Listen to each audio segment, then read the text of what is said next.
भारत के गैर कानूनी जेर कब्जा जम्मू कश्मीर में भारतीय पुलिस ने जिला सांबा में इंसदाज तजावजात मुहिम के खिलाफ एहतजाज करने वाले गुजर बरादरी के अफराद पर ताकत का वहशाना इस्तेमाल किया, जिसके नतीजे में कई अफराद जख्मी हो गए। काबिज भारतीय इंतजामिया ने जिले के इलाके बारी ब्रह्मना में बलूल नाले के करीब इंसदाज तजावजात की नाम नहाद मुहिम शुरू कर रखी है। अब तक कम अज कम 20 एकड़ अराजी पर कब्जा कर लिया गया है और मुस्लिम गुजर बरादरी से ताल्लुक रखने वाले कम अज कम 40 मकानात मिस्मार कर दिए गए। गुजर बरादरी के मुतासिरा लोगों ने मुहिम पर शदीद एहतजाज किया। पुलिस ने मुजाहिरीन पर शदीद लाठी चार्ज किया और आंसू गैस के गोले दागे, जिसके नतीजे में कई अफराद जख्मी हो गए। मोदी हुकूमत ने मकबूजा इलाके में मुसलमानों की अक्सरियत को अक़लियत में बदलने के लिए कश्मीरियों की जमीनों, मकानों और दीगर अमलाक पर कब्जे की मज़मूम कार्रवाइयाँ तेज कर दी हैं। उधर मकबूजा कश्मीर के जिला कोटवा में बड़े पैमाने पर मुहासरे और तलाशी की कार्रवाई शुरू कर दी गई है। भारतीय फौजियों और पुलिस एहलकारों ने जिले के जाखूर जोथाना जंगलाती इलाके में तलाशी मुहिम शुरू की है। फौजी जंगलाती इलाके में वाक़या घरों की भी तलाशी ले रहे हैं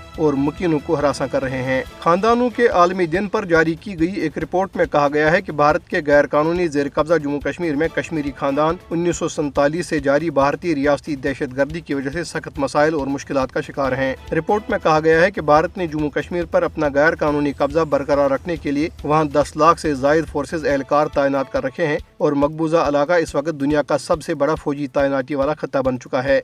काबिज भारतीय फौजी निहत्ते कश्मीरियों को रोज कत्ल, गिरफ्तार और खवातीन की बेहरमती कर रहे हैं। भारतीय फौजियों, पैरामिलिट्री और पुलिस एहलकारों ने 1990 से अब तक 8000 से जायद कश्मीरियों को हिरासत में लेने के बाद लापता किया है। रिपोर्ट में कहा गया है कि गैर कानूनी भारतीय कब्जे की वजह से कश्मीरी खानदान बिखर चुके हैं। भारतीय जुल्म सितम की वजह से सिर्फ गुज़िश्ता 30 बरसों में हजारों खानदान मकबूजा इलाके से आज़ाद जम्मू कश्मीर और पाकिस्तान हिजरत करने पर मजबूर हुए हैं। कुल जमाती हुर्रियत कॉन्फ्रेंस आज़ाद जम्मू कश्मीर शाख के ज़ेर एहतमाम मुनक़दा एक तकरीब के मुकर्रीन ने कश्मीर काज के हवाले से आलमी सतह पर बेदारी पैदा करने में तारिकीन वतन पाकिस्तानियों और कश्मीरियों की अनथक कोशिशों को सराहा है। उन्होंने कहा कि एक ऐसे वक्त में जब भारत ने मकबूजा इलाके में रियासती दहशत गर्दी की इंतहा कर दी है, हमें मजलूम कश्मीरियों के हक में आलमी हिमायत के हुसूल के लिए एक मुत्तफ़िका और जामिया हिकमत अमली अपनाने की ज़रूरत है।